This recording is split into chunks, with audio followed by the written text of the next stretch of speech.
Bueno, ahora lo que vamos a hacer es dar el tutorial para el ejercicio número 16. Y este ejercicio en particular es un poco más interesante, se vuelve más interesante que los demás, dado que ahora nos están pidiendo que analicemos una distribución de cargas en 3 dimensiones. Por ejemplo, aquí que nos están poniendo como una red de un cristal que está formado por cargas eléctricas que están ubicadas en los vértices de un cubo. Estas cargas son de cesio, son iones de cesio. Entonces lo que tenemos aquí es que a uno de los átomos de cesio le quitaron un electrón y entonces este átomo está cargado positivamente. Así todos los que están en las esquinas. Y en el centro tenemos un ion de cloro, es decir, a este le pusieron un electrón de más. Entonces así es como se forma este cristal de cloruro de cesio. Este está exactamente en el centro y el cubo nos dicen que tiene una longitud L. Entonces, lo primero que vamos a hacer en este caso es ubicar un origen de coordenadas a partir del cual vamos a determinar las coordenadas en las que se encuentra cada una de las cargas. Aquí en este caso en particular la estoy poniendo, por ejemplo, en la carga 3. Aquí las estoy numerando, primero 1, 2, 3, 4 a las que están en la cara posterior, luego 5, 6, 7, 8 a las que están en la cara frontal y la 9 es la del cloruro de cesio que está exactamente a la mitad del cubo. Bueno, entonces una vez que tenemos ese origen de coordenadas, vamos a identificar los vectores de posición de cada uno de los átomos de cesio.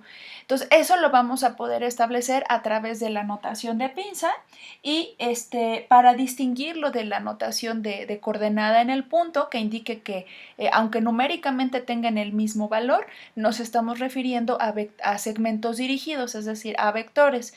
Entonces, por ejemplo, para la carga la primera, con respecto a este origen, por ejemplo, su vector de posición sería 0, 0, L, quiere decir que en X no tiene componente, en Y no tiene componente y que en Z está a la altura L, que precisamente es en donde está la carga Q1.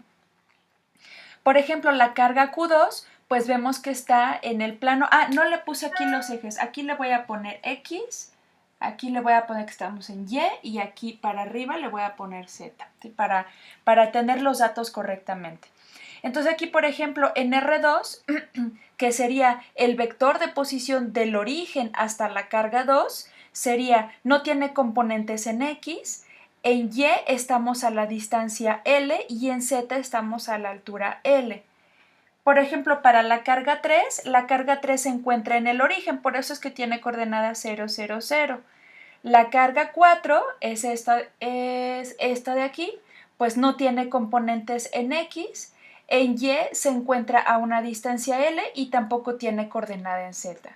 La carga 5, que es esta de aquí, tiene la componente en X, que es L, no tiene componente en Y componente en Z es vertical hacia arriba en L. La carga R6 la carga Q6 está precisamente en X en L, en Y en L y en Z en L. La carga número 7 nada más tiene componente en X, que está en este punto, no tiene en Y y en Z. La carga 8, que es esta, tiene en X tiene componente L, en Y tiene componente L y en Z no tiene componente. Y la carga 9 pues se encuentra exactamente a la mitad del cubo, por eso es que tiene la componente un medio en X, un medio en Y un medio en Z, ¿sí? Bueno, entonces una vez que contamos con las posiciones de cada una de las cargas, vamos a hacer el análisis de la repulsión o atracción electrostática. Vamos a hacerlo de una de las cargas y ustedes tendrían que encargarse de hacer del resto de las cargas. Por ejemplo, aquí lo que vamos a analizar va a ser la interacción entre la carga 1 y la carga 9, es decir, entre el ion de cesio y el ion de cloro. Entonces, aquí estoy indicando, por ejemplo, aquí está la carga 1 que tiene una carga de más E, porque lo que indica es que le quitaron un electrón, y la carga 9 le pongo como menos E, lo que me indica que le agregaron un electrón. Entonces, en este caso, pues aquí tengo mi origen de coordenadas que sería este, y pues ya sabemos que la posición, la R1, el vector R1, pues es este de acá, y el R9 pues es el vector que está aquí, ¿no? Entonces ahora, como estas dos cargas son de signo contrario, pues recordamos nosotros que hay una fuerza de atracción. Entonces aquí en rojo estoy poniendo la fuerza de atracción que ejerce la carga 1 sobre la carga 9, que aquí le estoy poniendo en rojo, que es precisamente de atracción. Entonces, vamos a poner en este caso cómo sería la expresión, pero ahora vectorial, para el caso de esta fuerza de atracción. Entonces, la fuerza de atracción de 1 sobre el 9 es lo que ya conocemos, que es K por el valor absoluto del producto de las cargas entre la distancia entre ellos dos, que le pongo 9,1 o 1,9, aquí no importa el orden en el que lo ponga. Y aquí lo que me interesa es el vector unitario. El vector unitario es el que me va a indicar la dirección de la fuerza, que en este caso tendría que ser este vector, el que va de la carga 9 a la carga 1. Eso indica estos subíndices. El 9 me indica el punto en el que estoy, la carga en el que estoy, y el final, el 1, me indica la carga a la que está dirigiéndose. En este caso es la 1. Entonces, todo el problema se reduce a encontrar quién es este vector unitario R91. Entonces ahora vamos a verlo. Entonces el vector unitario 91 se define como el vector de dirección. De hecho, lo voy a poner aquí indicado, que es el vector que va de la carga 9 a la carga 1. Entonces lo voy a poner aquí. Este que está en negro sería el vector R91. ¿Sí? Entonces es el que va precisamente de la carga 9 a la carga 1, pero para que sea un vector unitario tengo que dividirlo entre la magnitud. Entonces aquí le estoy poniendo simplemente R91 y bueno, ya no le pongo ni las dobles barras ni la parte de vector para no estar escribiendo demasiado. ¿Sí? Entonces aquí tradicionalmente la magnitud se pone con doble barra y se dice la magnitud del vector de posición el 9,1, ¿no? Entonces lo voy a poner simplemente como R, ya no le agrego las dobles barritas y le quito la flecha de vector. Eso me va a indicar que estoy trabajando con la magnitud.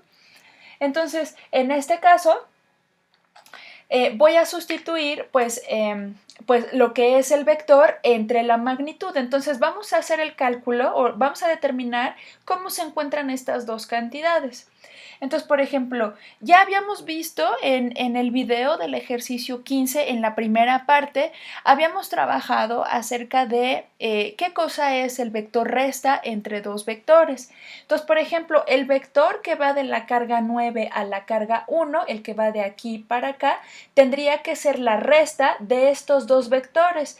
Pero uno dice, bueno, ¿cuál? ¿R1 menos R9 o R9 menos R1? Y en ese video lo que hicimos fue analizar que siempre es el vector que está al final menos el vector que está al inicio. Entonces, por ejemplo, al final del vector negro, que es el 9,1, al final está esta flecha. Y en el final está el vector R1, que es precisamente donde coinciden las dos flechas, ¿no? Entonces, por eso es que aquí pongo el vector asociado al punto final, que es R1, menos el vector asociado al punto inicial. El punto inicial estaba en 9, por eso es que lo pongo aquí como R9. Y entonces vamos a hacer la resta de los dos vectores, del R1 que calculamos aquí, menos el R9 que tenemos acá. Y la resta la hacemos componente a componente, es decir, 0 menos L medios me va a dar menos L medios, 0 menos L medios me va a dar menos L medios y L menos L medios me va a dar L medios.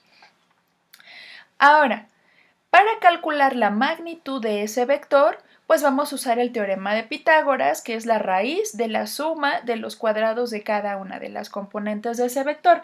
Por eso es que aquí estoy poniendo esta componente al cuadrado, esta al cuadrado, esta al cuadrado, elevo al cuadrado, hago la suma y me queda la simplificación también y me queda raíz de 3 sobre 2 por L.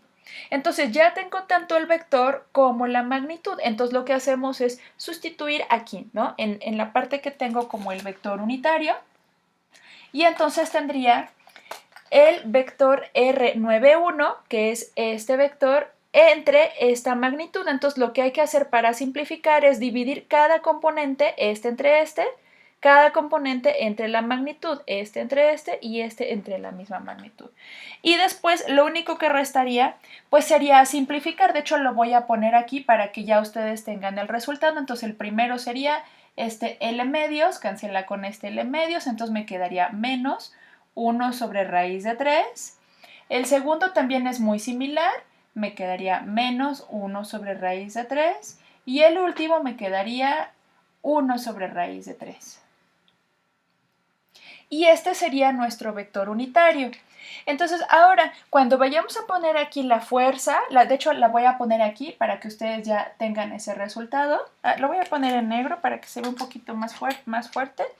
Entonces aquí tendría que poner K. Aquí voy a poner el producto de las cargas, pero si se fijan es el valor absoluto. Como en ambos tiene el mismo valor de la carga, que es el de un electrón, le voy a poner E al cuadrado. Y en la distancia de separación, la 9,1, le voy a poner el raíz de 3 sobre 2. Entonces aquí sería, bueno, pero aquí lo voy a querer al cuadrado, ¿no? Entonces sería 3/4 de L cuadrado, ¿no? Porque esa es de hecho, aquí es donde está al cuadrado, ¿no? Entonces este pedacito lo tengo que elevar al cuadrado. De hecho lo voy a poner aquí. Al cuadrado sería 3L cuadrado sobre 2 al cuadrado son 4. Y acá en el vector unitario lo que voy a poner es pues el vector que obtuve, que sería el menos 1 sobre raíz de 3, menos 1 sobre raíz de 3, menos 1 sobre raíz de 3. Y esa sería la forma vectorial de la fuerza de atracción eléctrica que ejerce la carga 1 sobre la carga 9. Ahora, aquí yo hice toda la explicación solamente para una de las fuerzas. Entonces, ahora lo que a ustedes les corresponde hacer es sacar el resto de las fuerzas y sumarlas, ¿no? Entonces, por ejemplo, van a sacar ahora, con esta información, con esta que está aquí, van a sacar la fuerza que ejerce la carga 2 sobre la carga 9, que sería esta con esta, y así nos vamos a ir la 3 con la 9, la 4 con la 9, etcétera, hasta tener la 8 con la 9, ¿sí? Y les van a quedar expresiones muy parecidas a estas, ¿no? Entonces, lo único que va a ir cambiando va a ser el signo, porque los vectores unitarios pues son casi los mismos, excepto que van a cambiar por un signo, porque esto tiene una simetría.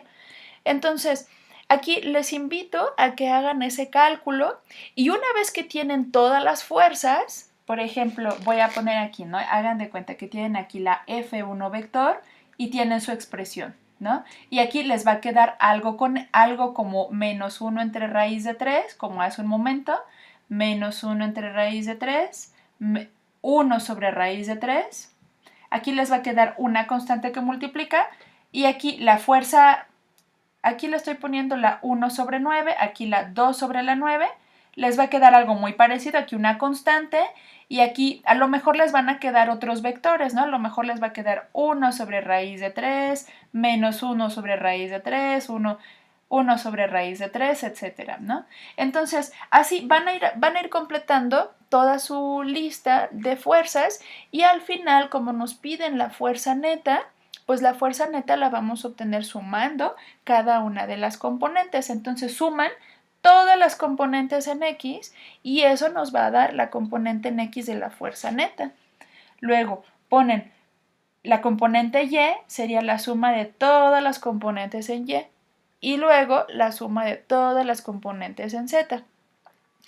Si esto lo hacen correctamente, el resultado de la fuerza neta pues les tiene que dar precisamente 0. ¿Sí? Entonces, pero es importante que hagan ese cálculo porque en el siguiente inciso vamos a necesitar estas fuerzas. Bueno, pues espero que este tutorial les haya servido y bueno, aquí abajito van a encontrar pues los dos resultados, ¿no? Tanto del primer inciso como del segundo inciso. Entonces los invito a que hagan los cálculos, es una buena práctica para empezar a trabajar con ejercicios teóricos y vamos a resolver en un siguiente video el inciso B.